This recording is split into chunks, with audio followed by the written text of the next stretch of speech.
Muito bem, bem-vindos a mais um vídeo, mais um da nossa série Lei Seca. Estamos tratando aqui do Estatuto dos Servidores da Polícia Civil do Estado do Tocantins. Mais uma leitura, né? A Lei Seca. Estamos seguindo com a nossa leitura. Você que ainda não é inscrito no nosso canal, não esqueça, inscrevam, deixe um like no vídeo, compartilhe com seus amigos nas suas redes sociais, que ajuda a gente aqui no crescimento do projeto. Vamos seguindo.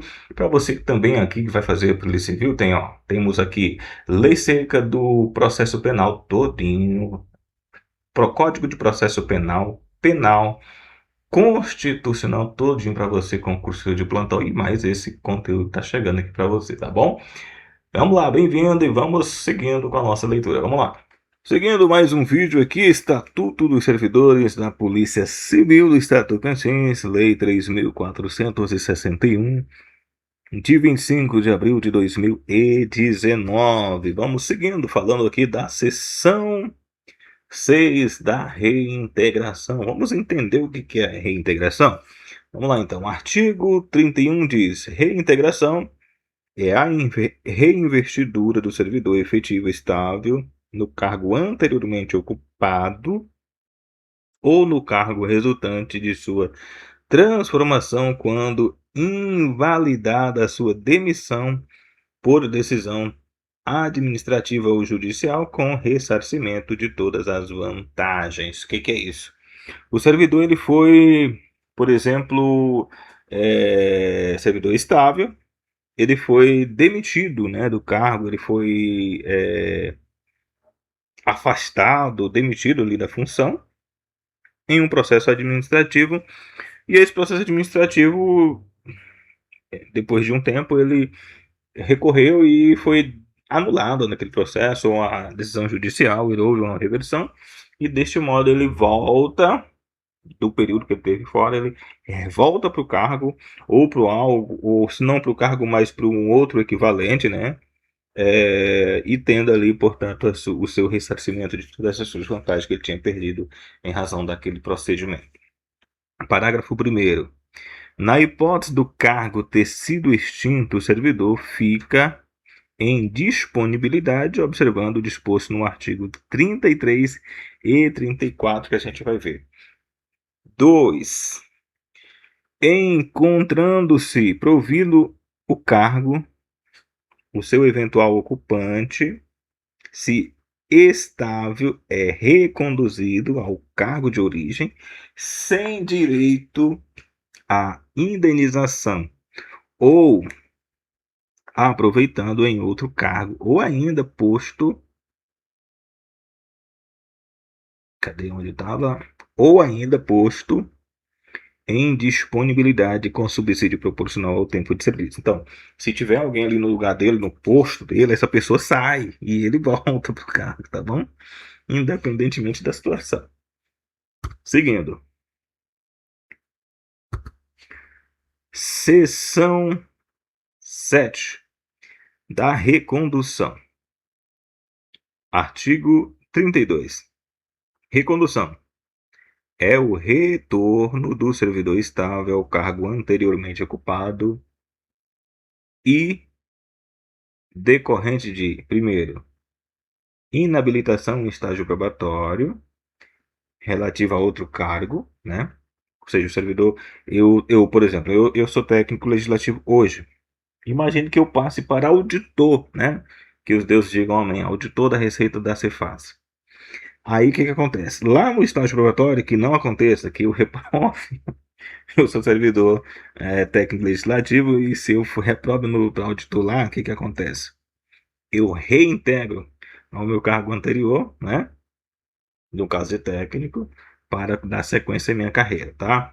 Outra situação 2, reintegração ao cargo pela ocupação anterior, pelo ocupante anterior, reintegração do cargo, ou seja, houve um processo de reintegração de um outro servidor que eu fui colocado no cargo, hipoteticamente aqui, tá? Eu imagino que eu venho para um cargo de alguém que foi, tipo, demitido, e essa pessoa, ele é reintegrado. Quando ele é reintegrado, eu sou reconduzido. perco aquela função. Então, essa é uma outra situação. Reintegração ao cargo pelo ocupante anterior, ou seja, se ele é reintegrado, eu saio dali, tá? Eu sou reconduzido para um outro cargo, para o cargo que eu estava, para outra colocação que eu estava, ou mesmo colocado em disponibilidade. 3. Anulação do concurso a que tenha submetido para o cargo ou emprego público que passou a ocupar, ou seja, o concurso deixou de existir, aí eu sou reconduzido para o cargo anterior que eu tinha. 4. Desistência de permanecer ocupando o cargo ou emprego público qual se encontra em estágio probatório, ou seja, estou em estágio probatório em um curso, eu não quero continuar ali, eu volto para o meu, sou reconduzido para o cargo anterior. Parágrafo único. Encontram-se provido o cargo de origem, o servidor é aproveitado em outro cargo. Beleza? Entendido tranquilamente? Seção 8 do aproveitamento. Artigo 33.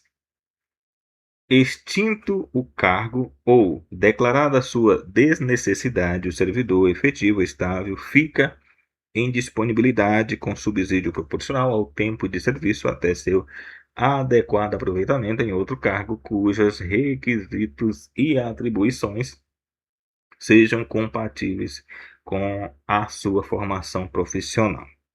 Parágrafo 1º. Atendidas as condições estabelecidas no caput, a Secretaria de Segurança Pública determina o imediato aproveitamento do servidor em vaga disponível. 2. O servidor em disponibilidade é mantido vinculado à Secretaria de Segurança Pública. Artigo 34. Fica sem efeito o aproveitamento e é cassada a disponibilidade se o servidor não entrar em exercício no prazo legal, salvo doença comprovada pela junta médica oficial. Capítulo 3, vamos dar início aqui falando da vacância. O que é a vacância, né? Como se dá a vacância? Artigo 35. A vacância do cargo público decorre de exoneração, demissão, readaptação, aposentadoria, posse em outro cargo inacumulável, falecimento, tá? Vamos estar tratando, portanto, ao longo da série de vídeos, não vai dar para passar tudo aqui nesse vídeo, mas nos próximos vídeos aí, vamos ver o que dá para a gente trazer aqui, tá? Sobre cada tipo de vacância. Vamos iniciar falando da exoneração. Seção 1. Artigo 36. A exoneração desfaz a relação jurídica que une o servidor ao Poder Executivo, operando seus efeitos a partir da publicação no Diário Oficial, quando o ato de exoneração não dispuser quanto à retroatividade dele. Parágrafo 1º. Dá-se a exoneração, primeiro, a pedido do servidor público. 2. De ofício, nos seguintes casos, né? A linha A. Critério do chefe do Poder Executivo, tratando-se do cargo de provimento em comissão, ou seja, você pode ser demitido, você é um servidor em comissão, o chefe do Executivo não te quer mais, ele te demite. B. Quando o servidor não entrar em exercício dentro do prazo legal, né? Ou seja, o servidor tomou posse no serviço público e ele não entrou em exercício dentro de 15 dias. Ele é exonerado, né? 2. Não satisfizer os requisitos do estágio probatório após regular processo administrativo disciplinar, assegurando-lhe ampla defesa, o contraditório e ampla defesa. 2. As exonerações previstas nos itens 1 e 2 da linha B do parágrafo anterior são precedidas de proposta motivada pelo chefe do órgão de lotação do servidor. 3. No curso de licença concedida para tratamento de saúde e gozo de férias, o servidor não pode ser exonerado. Então, se você está durante a licença ou durante as férias, você não pode ser exonerado nesse processo, tá? Durante esse período. 4. O servidor submetido a processo administrativo disciplinar não pode ser exonerado, ainda que a pedido, antes de sua conclusão. Ou seja, está em um processo de administrativo disciplinar, o servidor ele não pode ser exonerado nem a pedido dele e nem por decisão do chefe do executivo, até que seja concluído, portanto, aquele processo administrativo famoso PAD. Seção 2 da demissão. Vamos lá. Artigo 37 diz: o ato de demissão deve mencionar sempre o dispositivo do qual se fundamenta, observando os preceitos estabelecidos em lei. E aí nós vamos por etapa, né? Capítulo 4 da substituição. Artigo 38. O servidor investido em cargo de provimento em comissão ou direção, chefia ou assessoramento, em função de confiança, atribuições próprias de direção, tem subsídios indicados em regulamentação própria e, no caso de omissão, previamente designados pelo secretário do Estado de Segurança Pública. Se não tiver nenhum regulatório que diz qual é a situação, o secretário regulamenta, né, e faz então ali uma regulamentação e determina. Parágrafo 1º, o subsídio assume automaticamente e cumulativamente, sem prejuízo do cargo que ocupa, nos afastamentos, impedimentos legais ou regulamentares do substituto. Parágrafo 2º, o substituto faz jus às gratificações atribuídas ao substituído nos termos que dispuser a regulamentação. Título 3 dos direitos e vantagens. Capítulo 1 do subsídio. Artigo 39.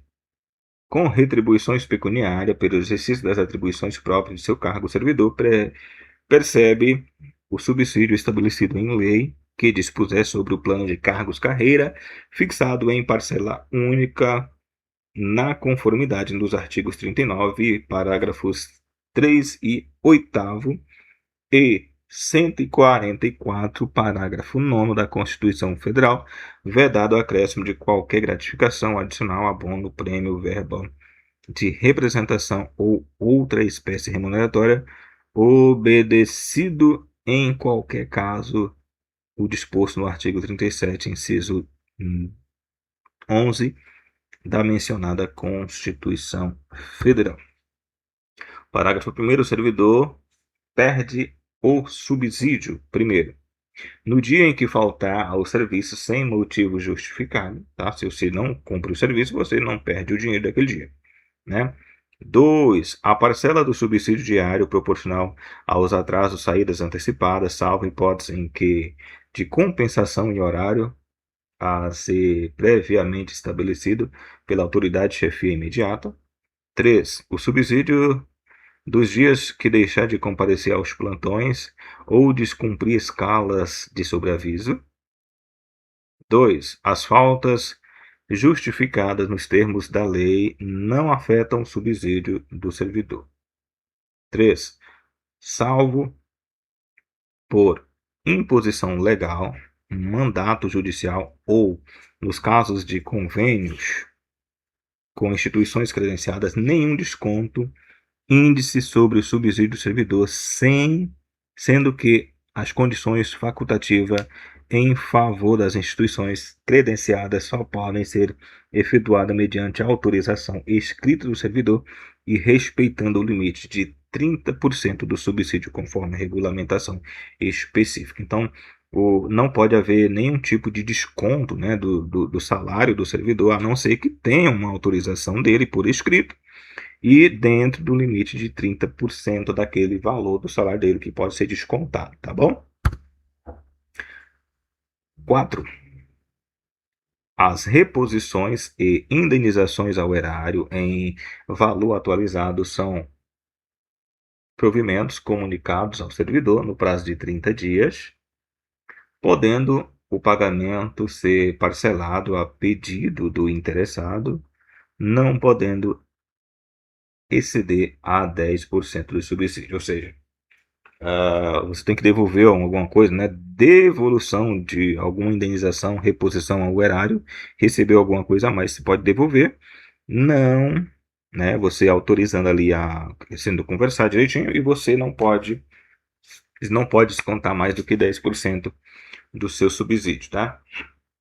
Quinto, o servidor que for demitido e exonerado em débito com o erário ou que tenha dívida relativa à reposição 5 vezes o valor de seu subsídio pode parcelar o seu débito desde que o valor de cada parcela não seja inferior a 20% do subsídio, salvo disposto em lei específica. 6. Os valores percebidos pelo servidor em razão de decisão liminar de qualquer medida de caráter antecipatório ou sentença judicial, posteriormente cassada ou revista, deve ser reposto nos prazos de 30 dias contados da notificação para fazê-lo sob pena de inscrição na dívida ativa nos termos de regulamentação específica.